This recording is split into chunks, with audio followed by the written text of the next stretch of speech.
Great Spirit, we thank you for this gathering of relatives.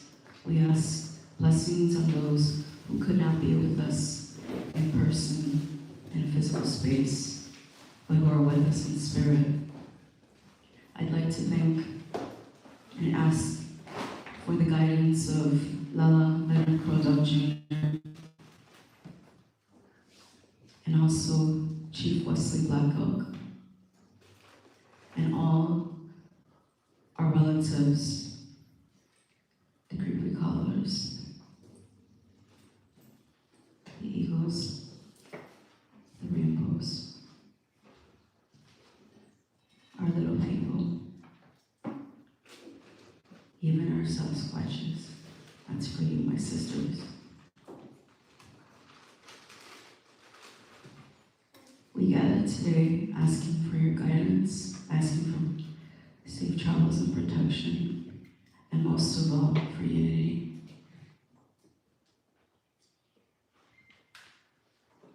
Let's command him. Ometeo, mitakeo yosi.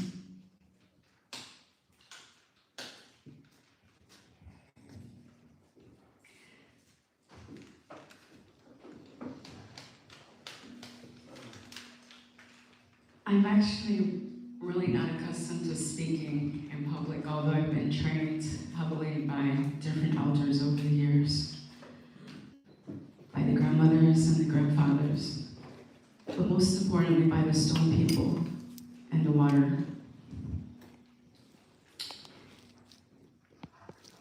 I also normally don't ask for things to be recorded, but I have to be obedient to the work that I'm here. And I would just want to thank again the Serpent Mound team, Terry, her partner, all those who are here with us today.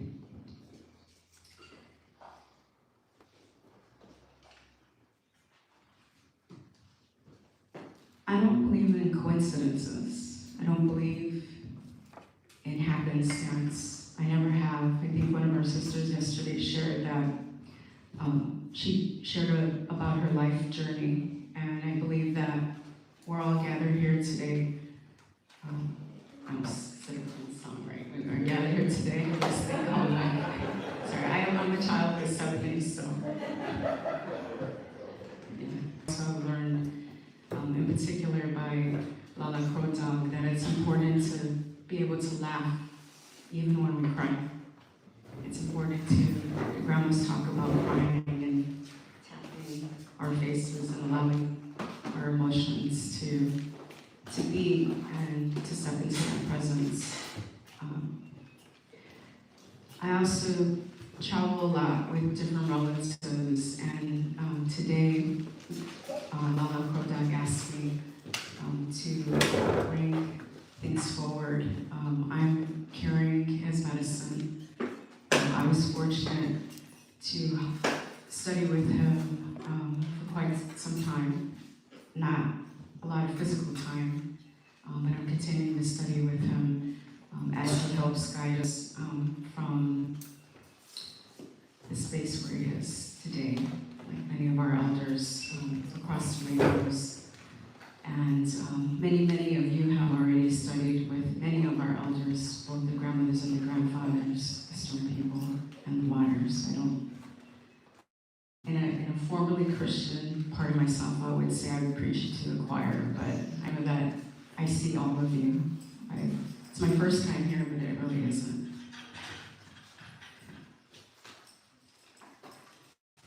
I have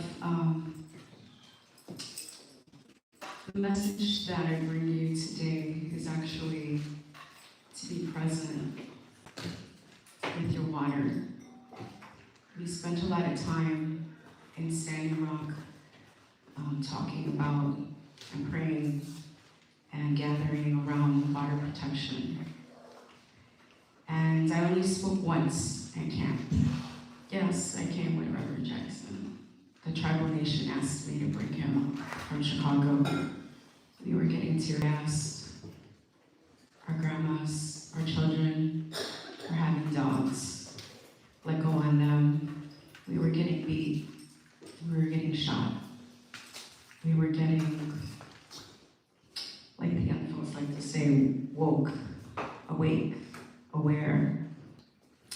and sometimes even canceled, like people are talking about cancel culture.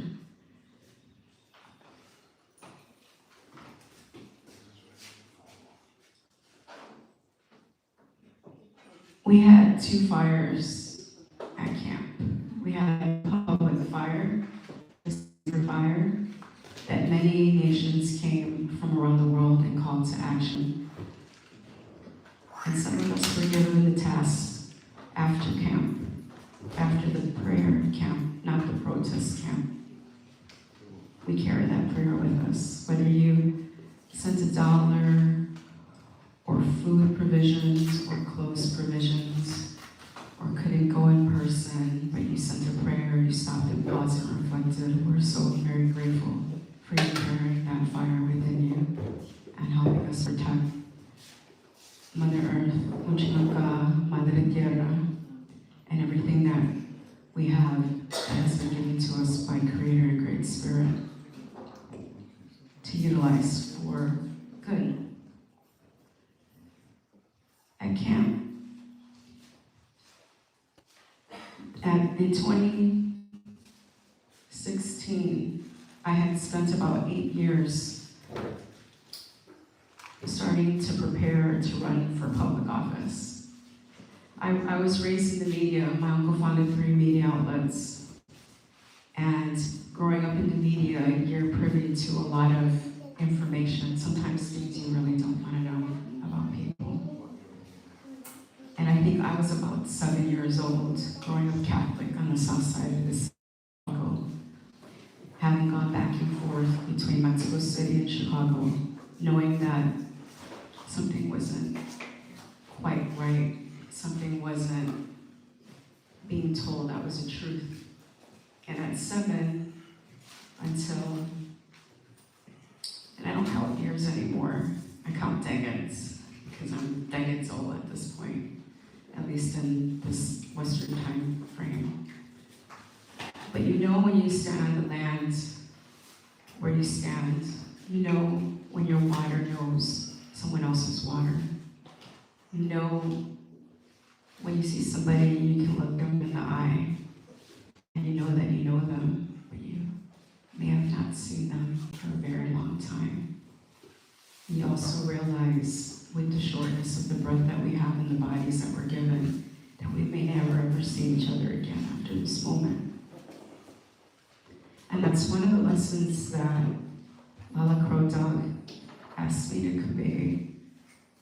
And it was painful for those of us who knew that there were 2 sacred fires, those of us who were involved in the ceremonies. Now I'm a Chinoopa carrier. I've been a Chinoopa carrier before I was a Chinoopa carrier. I've been a dancer before I was a physical dancer. Although I was raised Catholic, I'm an indigenous person. I'm an indigenous woman. And in Mexico, where my family's from, Purepecha, my dad was born in Summit Lake, Minnesota. I was born to parents that were in the Bracero program in the 1960s. And that was the first issue that I traveled to United Nations with. I traveled with a delegation of women that were from across the country to talk to the governments, to talk to our peoples in New York, to discuss why a group of people would be enslaved yet again in the United States of America. Now, as a US-based American who has crossed many, many borders many times, in many lifetimes, I used to cross the border with my dad. He liked to take road trips. I'm a true Midwesterner. My dad used to like to take road trips in the station wagon. We all used to pile in. We used to get snacks. We used to tell stories, sing songs. We used to lay in the back. Same station wagon that we used to go to drive-ins in. We did a lot of things in that vehicle. But the one thing that I remember the most is the unity that I felt with traveling with my family. And I never felt non-Mexican crossing the border between what's known as the U.S. and Texas. When Grandpa Crow Dog met me, he said, "I've been waiting for you. We've been waiting for you."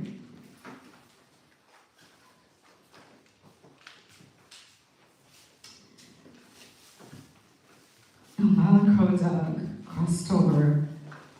Now to be going the 5th year. It's been 4 years.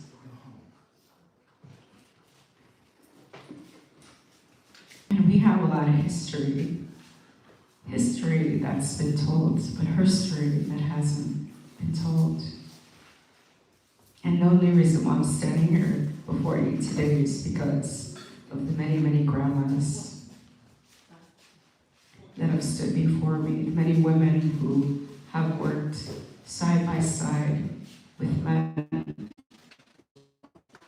balancing what's traditionally known as masculinity, femininity, and I give thanks for allowing me to speak first, for the divine feminine is here. I'm getting some feedback.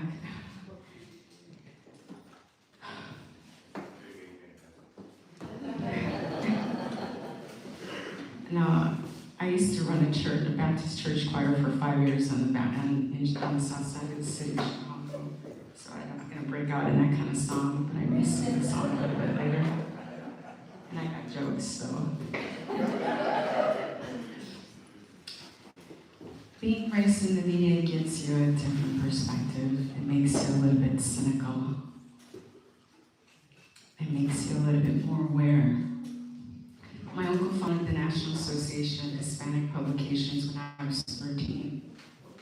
Now, when I was 7, I knew something wasn't quite right with this country. Well, the US anyway, as we know it. I knew that there was a lot of traveling that I was going to have to do, and I was going to have to do it in spite of myself, in spite of the body that I came in to this portal called Earth. I had to learn about being quiet, about using my voice, about being present, about being absent. Now, I see some women, perhaps we know that feeling, perhaps we don't. I don't speak much about myself because I'm usually doing a lot of behind the scenes work. We do a lot of communications, so I'm a media organizer. We put other people in front of the media. We try to put others to others, and we don't step forward a lot. For those of us who get messages, we need to speak. I think it was in the 90s when I had an old school, one of those cassette taped recorders, like answering machines. And I went to college and my mom would call me and ask me, "When are you coming home?" And I'm like, "I'm the oldest, I have 2 older brothers." I'm like, "She doesn't call my brothers to come home. She just lets them be." She keeps calling me every Friday about when I'm coming home. So I fixed her. I got an answering machine, I put it, there, and she would call and I'd be sitting there and I'd be listening to her, my mom saying, like, "When are you coming home? How come you never answer your phone? You're probably out partying." When she would call, I actually was sitting there looking at the answering machine. And I would be like, I don't need to answer her. She's kind of been a thorn in my side all these years, trying to make me fit in this box of being a woman, having 2 older brothers, being the oldest, about what I'm supposed to do, when I'm supposed to do it. My mom's 83, she survived cancer last year. She had a B-cell lymphoma, non-Hodgkin's, simultaneously as my eldest brother. And it was a rough year for our family. And it's been a rough year for many of us. The message is pretty simple. If you're hearing things that you're being told to do or to say, please do it. Now, my mother survived cancer. My father died of cancer, and I'm a cancer survivor. But one of the biggest cancers we talked about at Standing Rock was the black snake killer. I think it was a big, the rap artist, the camp would talk about, and people would talk about the black snake. And the only time I talked to camp was we had an emergency evacuation, and we had a whole plan set in place about what the code words were, and what was going to happen in case of an emergency, because we never know when we had to evacuate the up to 10,000 people that were at camp. And when we did the emergency evacuation, people stood still, they froze, they panicked, they screamed, they cried. And raised by Bertha Sandoval, who's the oldest in her family, I went into emergency evacuation mode and started raising my voice and telling people, the yellow buses, why doesn't anybody remember what we're supposed to do? I see you, I hear you, I hear our ancestors calling us to do something, and you're still. I think I went back to my tent much later in the evening and started crying, because I felt that we weren't listening, that I was doing something wrong, that I couldn't save people, that people didn't know that they were listening. And one of the grandmothers yesterday held my hand for quite some time. And she said that she was grateful that I held her hand. And I'm grateful that you held mine. Why do I say that to you? Because we're all just passing through.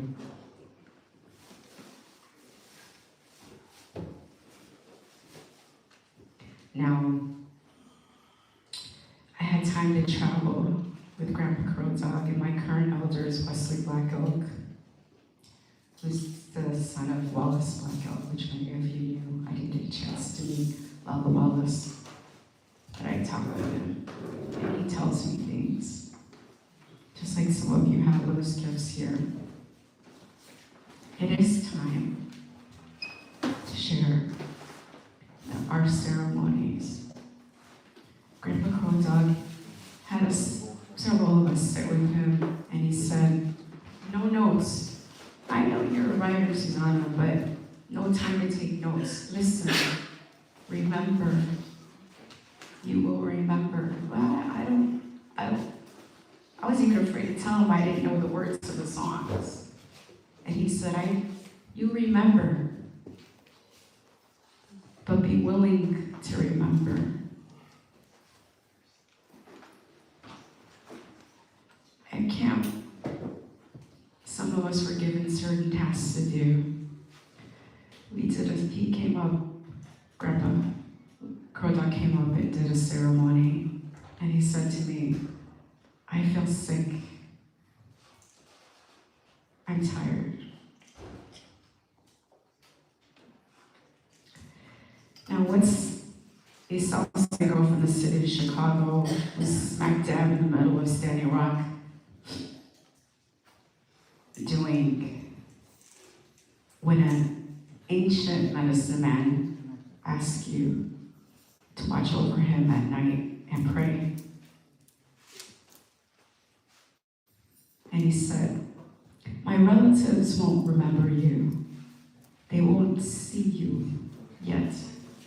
But when it's time, after I've crossed over 4 years, it's time for you to share some of the things. And I go through life, and sometimes you hear people tell you things, and you try to ignore them, and you go about your business, and you go about paid work in a capitalist country to try to make ends meet, and you still come back to the same thing, talking with storms, talking with water, listening. My chalupa is here. I don't bring it out very much because it is part of one of the closing ceremonies of Standing Rock. I'm not the only one that has tasks. There are many, many, many of us that were told and are being told what to do past that point. Some of us talk about pre-Standing Rock and post-Standing Rock. It was and is a movement of people. Over 10,000 people came physically and answered that call to action. But some of us were already in action. Some of us answered the call to action physically in person, and some of us watched from YouTube at home. How many watch YouTube at home?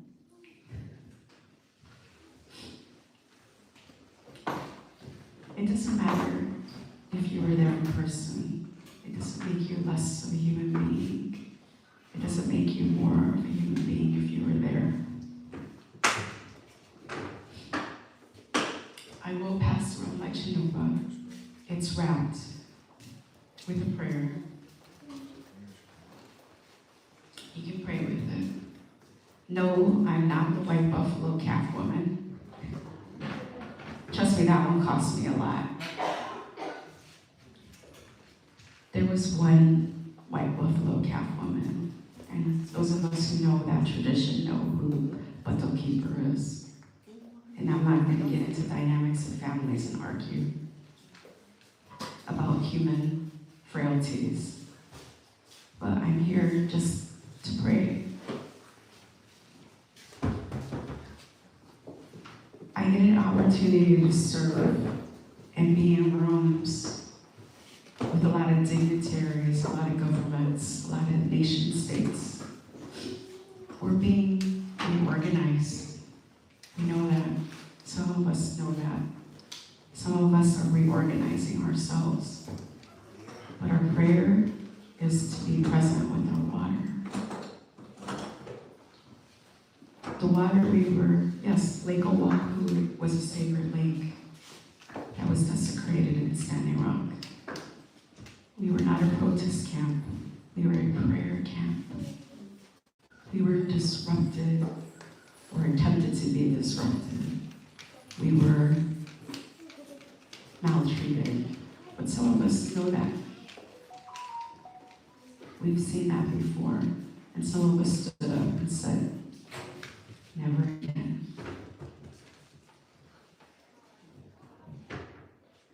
Your water. And I want everybody to, whatever you feel like doing right now, is asking you to be quiet and listen. Listen to your water. I've traveled through the Amazon, and I've been with the Santi family. They're ayahuasca elders. Just as I was able to travel with Grandpa Crow Dog, and he was sharing that he was going to be transitioning, and I cried. The elder who I studied with in Ecuador also said the same thing. Remind people to pray with their water. Remind people to pray. Some of us don't know how to pray. Sometimes I'm rambling on to gosh, Lord, give me the words. Tell me what to say. Tell me what to do. Tell me who to be. Tell me what makes me worthy to be alive. Why am I still here? Why is the cancer that's in in this country is still here. What can we do? I'm not here to tell you what to do. I'm here to remind you to pray. To sit with the waters. To sit with our Mother Earth. To be still. It's not one savior, one medicine man, one medicine woman. It's not. My ancestors are telling me what to do or telling you what to do. It's not the Catholics or the Baptists or the Buddhists or the whoever.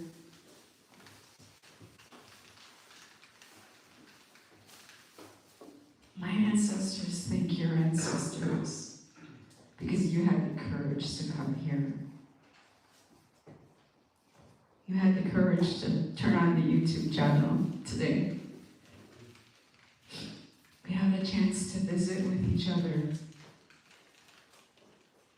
What happens after this moment is up to us. Standing Rock was a reminder, a signpost, a memory.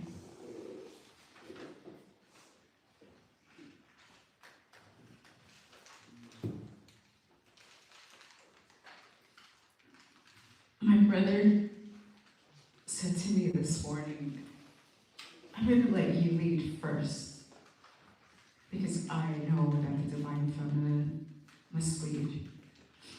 This is it. Step. It's not this, it's not that, it's this.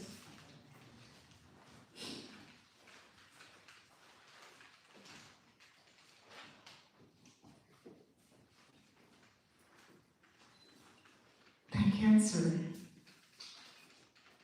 that hatred, that person, those people are different from me, different from anything that I know. And I know I'm preaching to the choir, and I can get some amens and some hallelujahs in here, or some or the...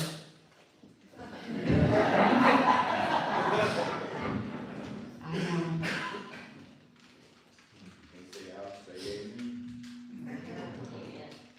But I know you will hear. I know you will sing. And I won't take any more of your time. I will pass, if you want to, you can do it afterwards. It's here if people want to pray with it. If you don't, that's fine as well. But just know that we are here where we've always been. And those of us who travel in many directions are fortunate and blessed to continue to keep sharing. And we're still very young in doing this, no matter how old you are. Many of us are centuries old. I see you.